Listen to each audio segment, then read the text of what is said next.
Hola, ¿qué tal? Bienvenidos a Es Noticia Mundo, nuestro viaje semanal alrededor de las principales noticias.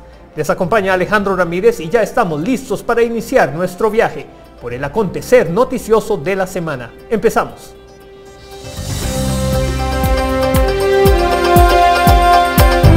Sin duda alguna, la noticia de la semana fue el anuncio hecho por el presidente estadounidense Donald Trump de reconocer oficialmente a Jerusalén como la capital de Israel. La medida cambia décadas de historia, no solo para Medio Oriente, sino para el mundo. El mandatario justificó la decisión con el argumento de dar un nuevo enfoque al conflicto palestino-israelí. El presidente Donald Trump reconoció a Jerusalén como la capital de Israel, a pesar de la intensa oposición del pueblo palestino, las comunidades árabes, musulmanas y algunas naciones europeas. Después de más de 2 décadas de exenciones, no estamos más cerca de un acuerdo de paz duradero entre Israel y los palestinos. Sería una locura suponer que repetir ahora exactamente la misma fórmula produciría un resultado diferente o mejor. Por lo tanto, he determinado que es hora de reconocer oficialmente a Jerusalén como la capital de Israel. Aunque aclaró que la reorganización definitiva de las fronteras seguirá siendo responsabilidad de las partes en conflicto, el mandatario explicó que sí trasladará la embajada de Estados Unidos a Jerusalén. Este es un paso largamente esperado para avanzar en el proceso de paz y trabajar hacia un acuerdo duradero. Trump recordó que cuando asumió su cargo prometió ver los desafíos del mundo con un nuevo enfoque y dijo que es justo lo que está haciendo. Mi anuncio de hoy marca el comienzo de un nuevo enfoque del conflicto entre Israel y los palestinos. El Congreso de Estados Unidos adoptó en 1995 la ley de la Embajada de Jerusalén, instando al gobierno federal a reubicar la institución estadounidense en esa ciudad y a reconocerla como la capital de Israel. No obstante, los presidentes anteriores, desde Bill Clinton, George W. Bush y Barack Obama, se opusieron a la medida para evitar una crisis política entre palestinos e israelíes. El traslado de la embajada desde Tel Aviv podría tomar desde 3 a 4 años, siendo el tema de seguridad el desafío más grande. Giselle Tobías, Voz de América, Washington. Y esta decisión del presidente Donald Trump, con la que reconoce a Jerusalén como la capital de Israel, abre una caja de Pandora por razones históricas, sociales, políticas y religiosas. La medida, apoyada por el pueblo judío y condenada como provocación por el pueblo palestino. A continuación, algunas de las reacciones internacionales ante este hecho.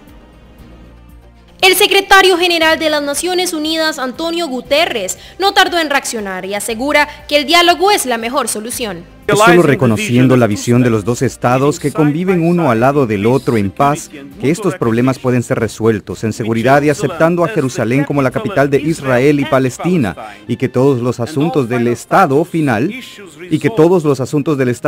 se resuelvan permanentemente a través de negociaciones que legitimen las aspiraciones de ambos pueblos. Entre tanto, los palestinos, a pesar de sus diferencias políticas internas, se oponen a la medida de Trump. Representa una separación muy seria de las posturas estadounidenses de pasados gobiernos. También representa una grave violación de la ley internacional. Es tanto una decisión peligrosa como una agresión contra los palestinos árabes y el derecho islámico de tener a Jerusalén y pavimenta la vía para el establecimiento de un Estado judío extremista. Dignatarios como la primera ministra del Reino Unido, Theresa May, aseguran que la solución es un diálogo. El estatus de Jerusalén debe determinarse en un acuerdo negociado entre los israelíes y los palestinos, y al final, Jerusalén debería ser una capital compartida entre los estados israelí y palestino.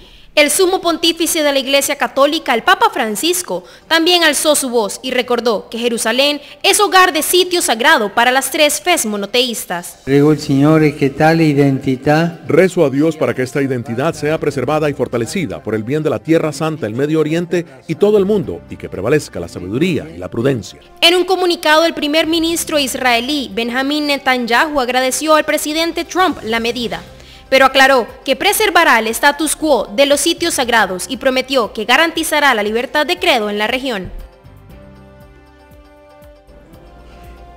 Las protestas palestinas ante el anuncio de la Casa Blanca de reconocer Jerusalén como capital de Israel no se hicieron esperar.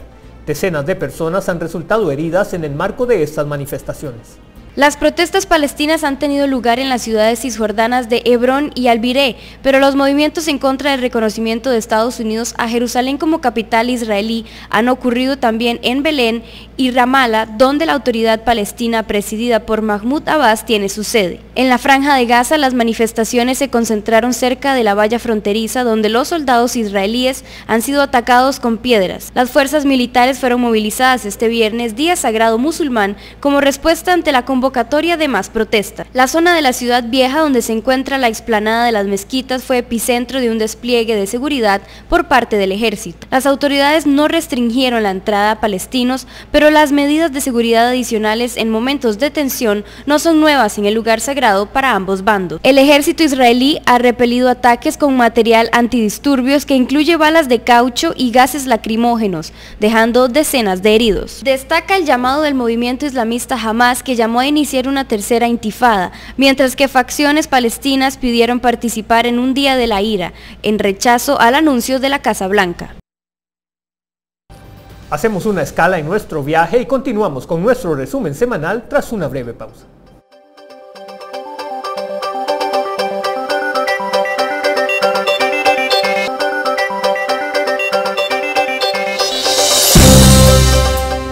Esto es Noticia Mundo y en nuestro repaso de la información más destacada de la semana, viajamos a Europa, donde continúa siendo incierto el futuro del expresidente del gobierno catalán, Carles Puigdemont, quien continúa exiliado en Bélgica.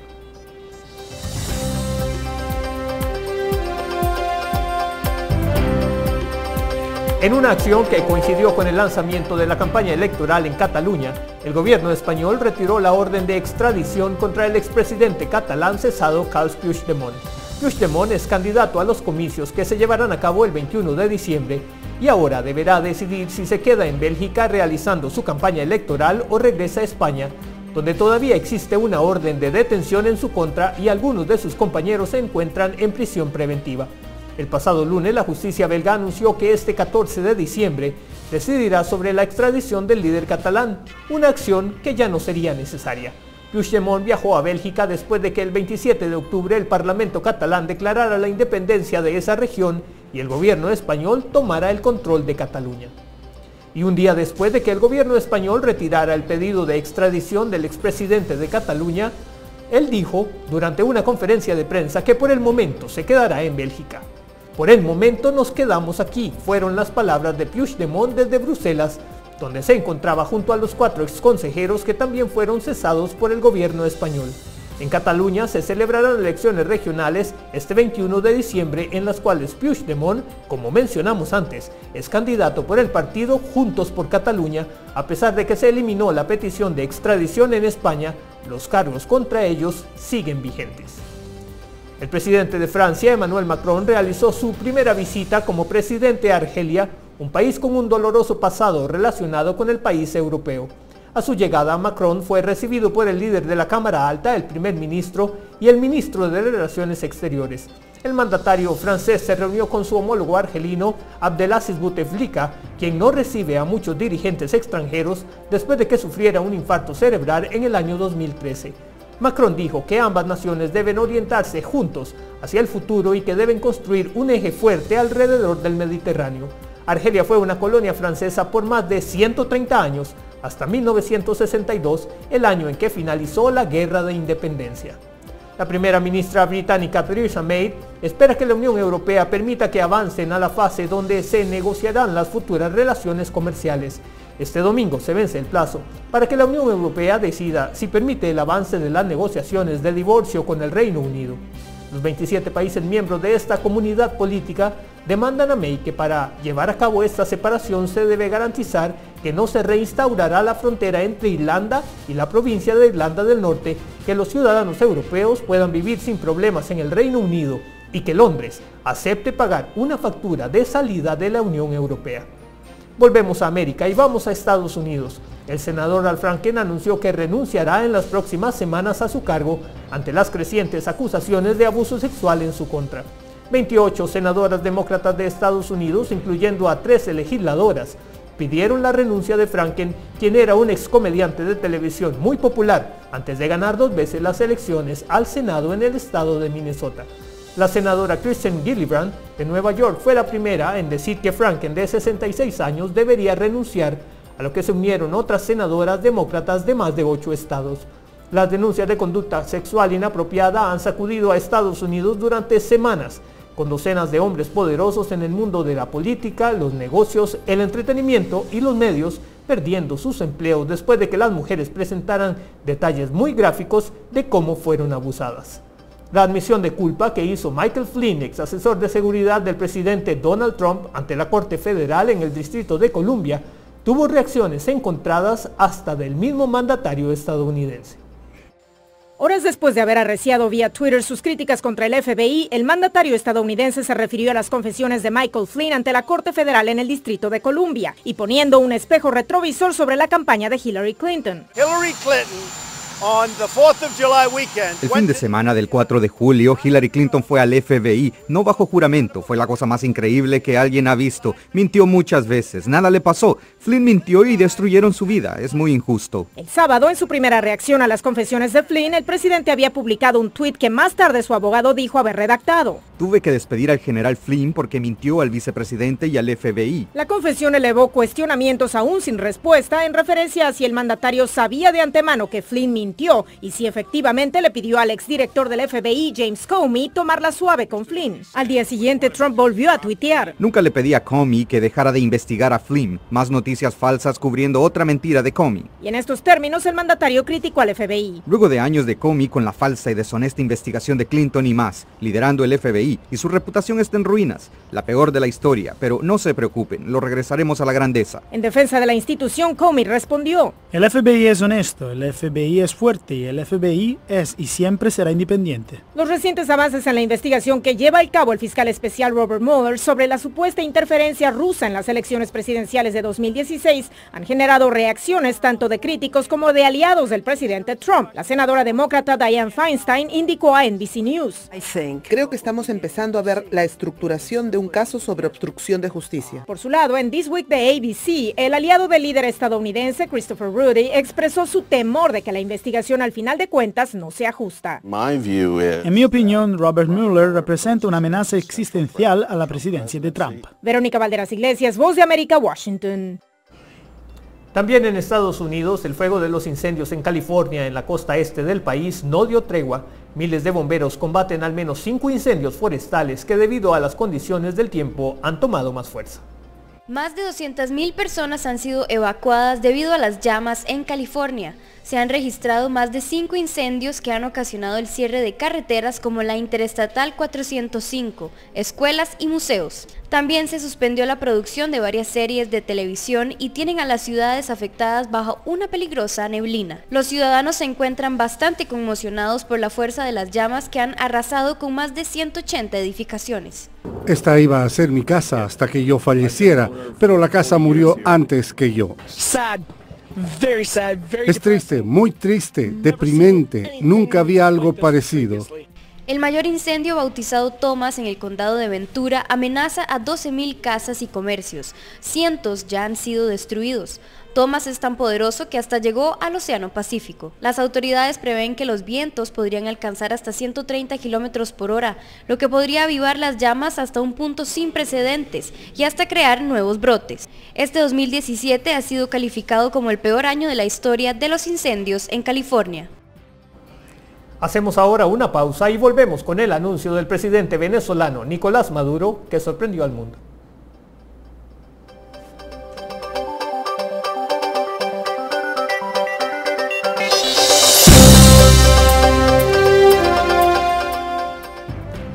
En el tercer bloque de nuestro resumen semanal viajamos a Venezuela, donde el presidente Nicolás Maduro sorprendió a la comunidad internacional con el anuncio de la creación de una moneda virtual llamada Petro. Continuamos.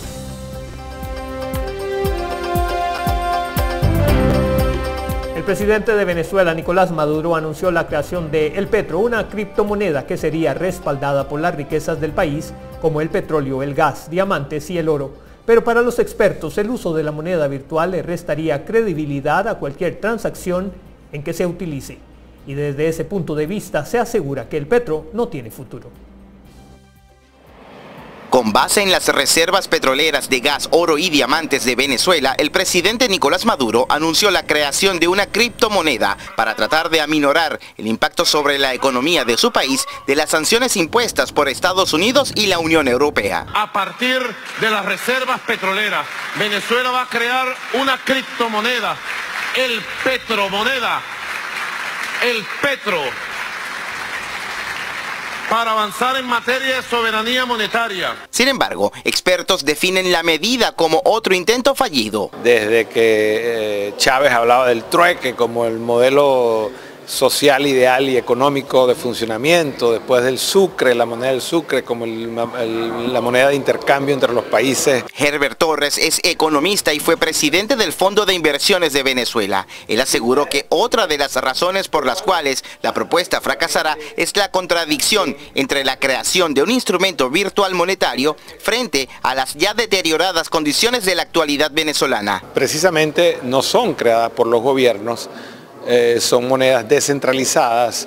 Además, se trata de un mercado en el que la banca tradicional guarda cierta distancia por la falta de respaldo legal hacia las denominaciones conocidas como bitcoins. Así lo afirmó a La Voz de América David Schwartz, presidente de la Asociación de Banqueros Internacionales de Florida. La única posibilidad por los bancos en este momento sería mantener la custodia, digamos, de esas monedas. Pero según el presidente Nicolás Maduro, el objetivo del petro es facilitar el financiamiento internacional para la economía de su nación. José Pernalete, Voz de América, Miami.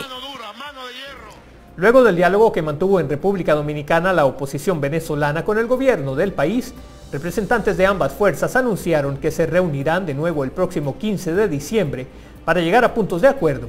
A continuación, las declaraciones realizadas por el ministro de Comunicación y presidente de la delegación del gobierno, así como del presidente de la Asamblea Nacional, tras concluir este encuentro. La primera gran noticia es que discutimos arduamente temas que son de altísimo interés para la patria venezolana. El gobierno de Venezuela y quienes representamos a la oposición venezolana hayamos estado juntos con países que han sido testigos de estos 2 días de profundo debate. Nosotros no vamos a construir mágicamente una solución. Nosotros lo que queremos es construir las condiciones para que cada venezolano sea el que decida el futuro del país. En la oposición venezolana. Muchas gracias. ¿Vas a reconocer la Asamblea Nacional, ministro? Presidente Betsy. Viajamos a Argentina, donde un juez federal pidió el desafuero de la expresidenta y actual senadora Cristina Fernández por el presunto encubrimiento de iraníes acusados del atentado contra un centro judío en el año 94 y traición a la patria, uno de los delitos más severamente castigados por la ley del país suramericano. El magistrado también dispuso el procesamiento del ex canciller Héctor Timerman y de la detención del exsecretario técnico de la presidencia argentina Carlos Zanini y del dirigente social Luis Delía, quienes fueron arrestados por fuerzas de seguridad acusados de los mismos delitos. Cristina Fernández juró recientemente como senadora nacional para un periodo de 6 años y para poder ser detenida como requiere el juez, se necesita que el Senado le retire los fueros parlamentarios con el voto de los 2/3 de los integrantes de esa Cámara. En el vecino Chile, el candidato presidencial Sebastián Piñera del partido Chile Vamos de derecha denunció un supuesto fraude en la primera vuelta presidencial realizada el pasado 19 de noviembre.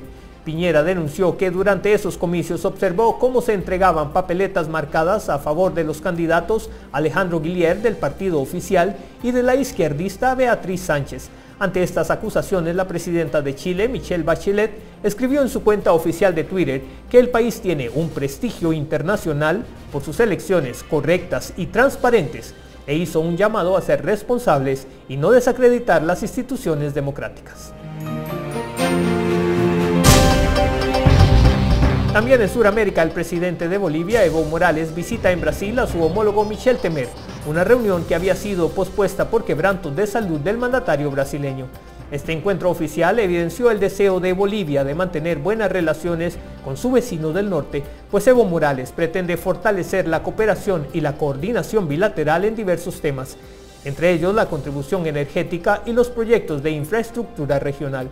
Ambos mandatarios acordaron crear un grupo de trabajo binacional que se encargará de montar las bases iniciales del futuro corredor ferroviario bioceánico central. Y así concluimos Es Noticia Mundo. Esta fue la información más destacada de la semana que concluye. Soy Alejandro Ramírez. Gracias por realizar este viaje junto a nosotros. Disfruten de un muy bonito fin de semana. Hasta la próxima.